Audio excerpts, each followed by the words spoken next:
chair. Thank you. Thank you, Dr. Shivadathan ji. Now I call upon Professor Manoj Kumar Jha.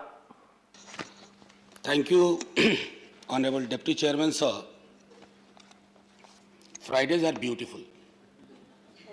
We freely discuss. You generally also do not put your hand frequently on the bell. And thank you so much, sir. Rakesh Sinha ji विश्वविद्यालय में मेरे senior रहे हैं.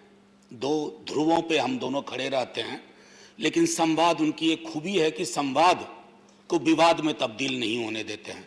तो पहला शेर अर्ज किया है आपके माध्यम से माननीय मूवर ऑफ द रेजोल्यूशन को, नहीं निगाह में मंजिल तो जुस्तजू ही सही, नहीं विशाल मयस्सर तो आरजू ही सही, न तन में खून फराहम, न तन में खून फराहम, न अश्क आंखों में, नमाज शौक तो वाजिब है बेवजू ही सही.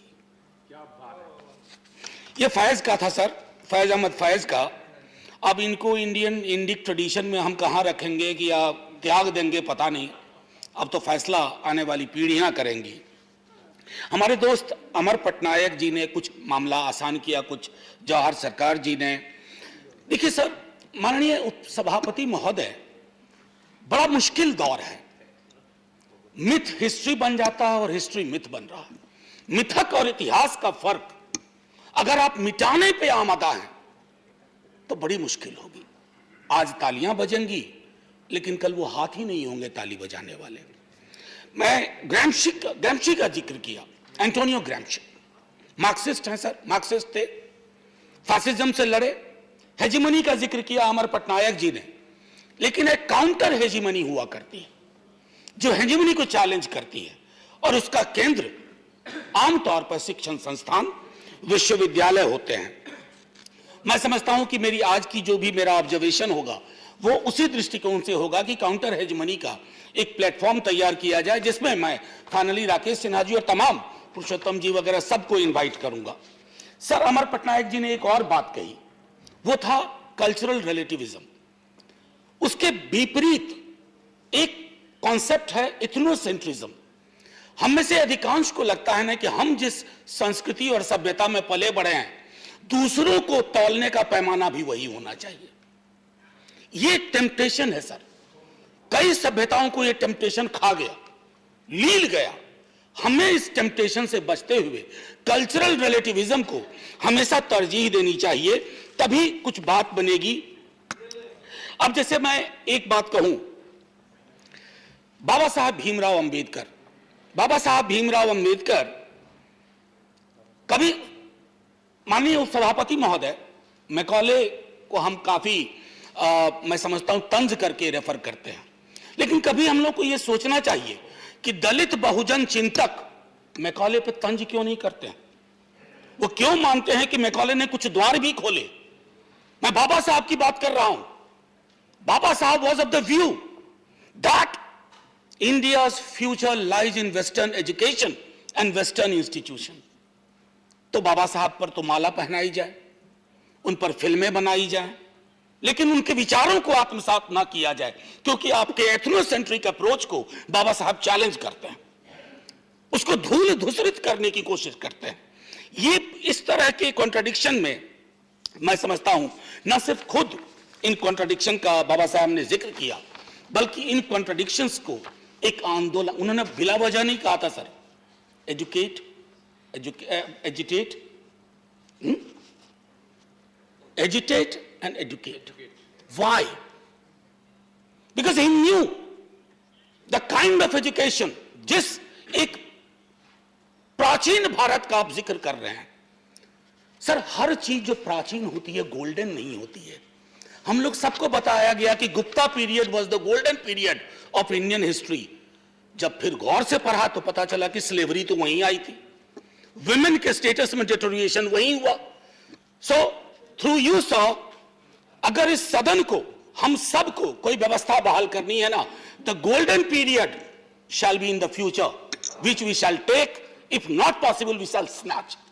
इस नजरिए से मैं चाहता था कि एक बात रखूं. सर,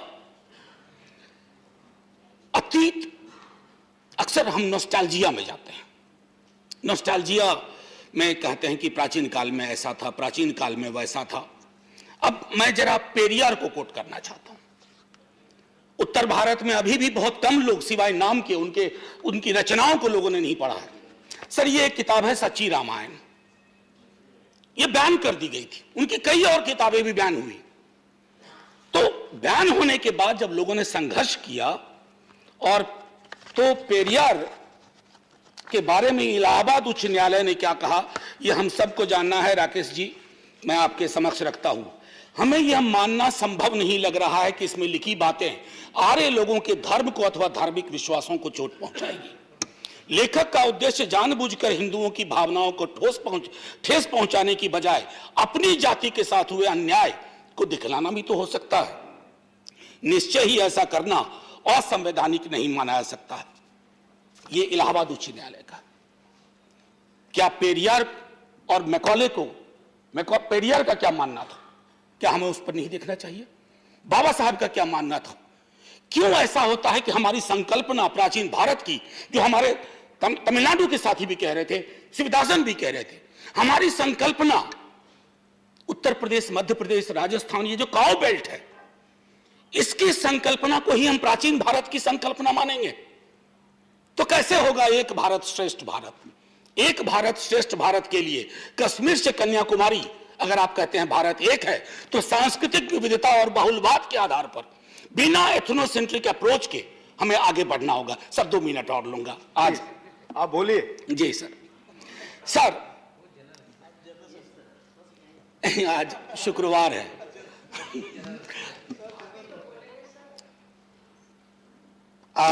मैंने कहा ना कि अतीत की उल्टे पांव की यात्रा। अब एक चीज होती है क्रिटिकल पेडागॉजी। सर, एजुकेशन के कई डिफिनेशन हो सकते हैं, लेकिन अल्टीमेट परिभाषा क्या है? Education should be an instrument for emancipation. वो लोगों को आजाद करे कई तरह के बंधनों से, वैचारिक बंधन हो, धार्मिक बंधन हो या किसी प्रकार के बंधन हो। मैं 2 चीज रेफर करना चाहूंगा यहां आपके माध्यम से माननीय सभापति महोदय। 2 किताब, एक मणिमुग्ध शर्मा ने लिखी अल्लाहू अकबर। उन्होंने अकबर को कंटेम्पररी कंटेक्स्ट में उसको समझने की कोशिश की। और दूसरा हमारे जयराम रमेश जी हैं, the light of Asia, the poem that defined Buddha. मैं आग्रह करूंगा कि उसको पढ़ा जाए, इन किताबों को पढ़ा जाए। संदर्भ व्यापक होगा। सर, हम तो कहते हैं वैश्विक दृष्टिकोण के हैं। विश्वविद्यालय में विश्व शब्द क्यों पहले आता है? ऐसे ही नहीं आता है यूनिवर्सिटी का अनुवाद विश्वविद्यालय। दर्शन वैश्विक होना चाहिए, साइंटिफिक टेम्परामेंट होना चाहिए, अन्यथा तुलसीराम को जो आत्मकथाएं लिखनी पड़ी वो ना लिखनी पड़ती, ओम प्रकाश वाल्मीकि को जूठन नहीं लिखना पड़ता, और रोहित वेमुला को दुनिया से जाना नहीं पड़ता। ये हमारी हकीकत है। मैं ये नहीं कहता कि शायद आपने ये हकीकत पैदा की, लेकिन पैदा हुई इस हकीकत को के खात्मे के लिए हमने साझा रूप से कुछ नहीं किया। हम कंफर्टेबल हैं इस हकीकत से, कंफर्टेबल हो गए। अरे जाति है कि जाति नहीं, स्वीकार कर लिया। क्यों नहीं जा रही? यानी कि ये प्रिविलेज का बंटवारा है। जो प्रिविलेज्ड हैं उनको खुशी है कि रिचुअल सिंबॉलिक बातें बोल करके बाकी बनी रहे जाति। इसी सदन में जितने लोग होंगे उनमें से कई को शिक्षा के लिए जो संघर्ष करना पड़ा होगा, हम में से बहुतों को नहीं करना पड़ा। राकेश जी को नहीं करना पड़ा होगा, मुझे नहीं करना पड़ा, क्योंकि वो जो अंग्रेजी की कहावत है ना, एक line, there is nothing in name. Sir, हम हिंदुस्तानी है, there is a lot in surname. नाम में नहीं है लेकिन सरनेम में सब कुछ है। सरनेम ही तय करता है कहां तक पहुंचोगे और कहां रोक दिए जाओगे। ये मैं कहना चाहता था। उसके लिए वैश्विक दृष्टिकोण, जैसे बाबा साहब अम्बेडकर को आप माला पहनाएंगे, अप्रैल के महीने में कई आयोजन होंगे, ये नहीं सोचेंगे कि जॉन डुवी का क्या इन्फ्लुएंस था बाबा साहब पर। जॉन डुवी से बाबा साहब को अलग कर देंगे, कुछ हासिल नहीं होगा। फिर ये यूं ही बात हो गई ना कि मेरे दादा को एक हाथी था, हाथी मर गया, लेकिन मैं इस हाथी के सपने में आज भी कविताएं लिख रहा हूं ना। उस प्रवृत्ति से बचना होगा। फिर मैं कहना चाहता हूं, सावित्री बाई फुले ने मैकॉले के बारे में क्या कहा, मॉडर्न एजुकेशन के बारे में क्या कहा, इंग्लिश इंस्टीट्यूशन और एजुकेशन के बारे में क्या कहा। पेरियार, सावित्रीबाई फुले, ज्योतिबा फुले, बाबा साहब भीमराव अंबेडकर, आप एक साझा सोच देखिए। क्यों हमारे दलित बहुजन चिंतक उस तरह से नहीं सोचते हैं जैसा आप सोच रहे हैं, जैसा आपका रेजोल्यूशन सोच रहा है? कहीं तो लोचा है केमिकल, ऐसा क्यों हो रहा है? उसको एडजस्ट करने की जरूरत है। सर, क्वालिटी, आज भी हमारे यहाँ क्वालिटी ऑफ एजुकेशन की बात नहीं होती है। अक्सर हम आंकड़ों में देखते हैं कि इतना पेनिट्रेशन हुआ, इतना हुआ, ये नहीं देखते कि गुणवत्ता पे कितना काम हुआ, एक्सेस पे कितनी बात हो रही है। अभी कोरोना के दौरान डिजिटल एजुकेशन ने कैसे फिर से प्रिविलेज को और प्रिविलेज बनाया, बाकियों से सब कुछ छीन लिया। अभी बताऊं, रिसर्च की बात कर रहे हैं, एमफिल खत्म कर दिया गया सर, कोई आधार। न्यू एजुकेशन पॉलिसी आई, बहुत उसके गाने गाए जा रहे हैं, लेकिन मैं दुख के साथ कहता हूं सदन में न्यू एजुकेशन पॉलिसी पर चर्चा सर, दुख इसलिए कह रहा हूं माननीय सभापति जी, मैं आपके समक्ष इसलिए भी कह रहा हूं कि आप बहुत गंभीरता से सुनते हैं। दुख इसलिए होता है ना कि साल दर साल मुझसे पहले कई लोग बोल गए होंगे, पिछले सदन में, पिछले के पिछले में, लेकिन कुछ हमारी सामाजिक हकीकत है ना, वो जा नहीं रही है। और जब तक वो हकीकत नहीं जाएगी सर, मैं फिर से सर एक मिनट का टाइम लूंगा। मेरे साथ सर एक स्टूडेंट था, मैंने पहले भी सदन में कहा, बहुत ब्राइट स्टूडेंट था सर, 10वीं के हमसे हमेशा उसके अच्छे अंक आते थे, और वो 10वीं के बाद जब मैंने पता किया वो कहाँ गया, सर वो चाय की दुकान खोल के बैठ गया, क्योंकि फर्स्ट जनरेशन लर्नर था, परिवार में कोई नहीं था सर। मेरे माता पिता दोनों प्रोफेसर थे सर। संसाधन तय करते हैं, जाति तय करती है, सरनेम तय करता है ज्यादातर। ये इस हकीकत को हम सबको स्वीकार करेंगे ना, तो शायद आज नहीं तो कल हम इसका निदान खोज पाएंगे सर। प्राचीन विश्वविद्यालयों के बारे में आपकी चिंता मुझे बहुत अच्छी लगी, लेकिन प्राचीन के लिए आंसू बहाने से पहले जरा हम समकालीन विश्वविद्यालयों को भी देख लें। मैं अगर देखता हूं अपने ही बिहार को, उत्तर प्रदेश को, अलग अलग राज्यों को, वाइस चांसलर की अपॉइंटमेंट का तरीका, फिर मैं ये कह रहा हूं, ये मत कहिएगा कि आपकी आलोचना कर रहा हूं, वाइस चांसलर का अपॉइंटमेंट एक खैरात की तरह बंटता है।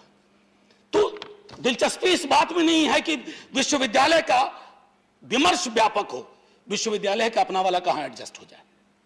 ये जब तक परंपरा खत्म नहीं होगी, मैं समझता हूं दिक्कत रहेगी। अब एक फ्रेज मुझको बहुत अच्छा लगा, राकेश जी मैं बधाई देता हूं। राकेश जी मुस्कुराइए, आप इतना गंभीर क्यों हैं?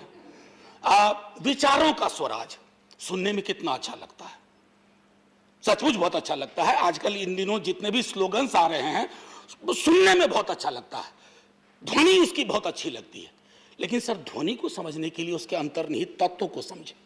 ये जो विचारों का स्वराज है, इसमें कौन कौन से विचार होंगे, इसमें इंक्लूजन एक्सक्लूजन क्राइटेरिया क्या होगा, कौन से विचार आपको प्रीतिकर लगेंगे, कौन से विचार अप्रीतिकर लगेंगे, कौन से विचार आप कहेंगे देशद्रोही है, ये देश के खिलाफ का विचार है, कौन सा विचार ऐसा है जो देशभक्त विचार है।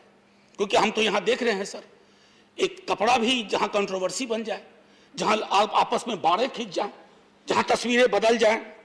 मैं समझता हूं गांधी को आपने कोट किया, गांधी जी का कई दफा प्रार्थना प्रवचन में उन्होंने कहा कि मैं अपने घर की दरवाजे खिड़कियों को बंद नहीं करना चाहता। एक मिनट, बस एक मिनट, घर के दरवाजे खिड़कियों को बंद नहीं करना चाहता। क्यों बंद करना चाहते हैं हम? हमें नहीं बंद करना चाहिए। वेस्टर्न एजुकेशन, वेस्टर्न इंस्टीट्यूशन ने बहुत सारी चीजें दी हैं। मैं तो यह भी मानता हूं कि डेमोक्रेसी का जो स्वरूप हमारा पहले था और जो स्वरूप आज है, क्या उसमें फर्क नहीं है? फर्क है। मैं इसलिए कह रहा हूं कि अगर अपनी ट्रेडिशन पे गर्व जरूर होना चाहिए, लेकिन नजरिया क्रिटिकल होना चाहिए। और गांधी ने कॉम्पोजिट नेशन की भी बात की थी। सर एक आखिरी कहूंगा, वो इसलिए, and I quote, the resolution ignores Western and Asian imaginings of national histories which have gone beyond the boundaries of the nation. हमने वेस्ट को कितना दिया है इसकी पड़ताल हो, हमने वेस्ट को बहुत दिया है।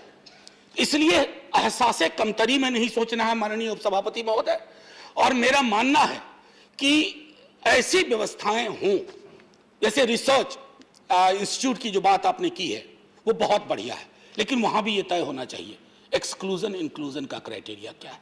अगर हम वो नहीं करेंगे तो इंडियननेस के नाम पर कहीं ऐसा ना हो कि एक बहुत संकीर्ण दायरे की सोच में उल्टे पांव की यात्रा करते रहें। और उल्टे पांव की यात्रा के साथ सबसे बड़ी दिक्कत है ना सर, कि आपको पता नहीं होता है कि कब आप खाई में गिर जाते हैं। बस इन्हीं शब्दों के साथ मैं इस रेजोल्यूशन पर अपनी आपत्ति दर्ज कर रहा हूं।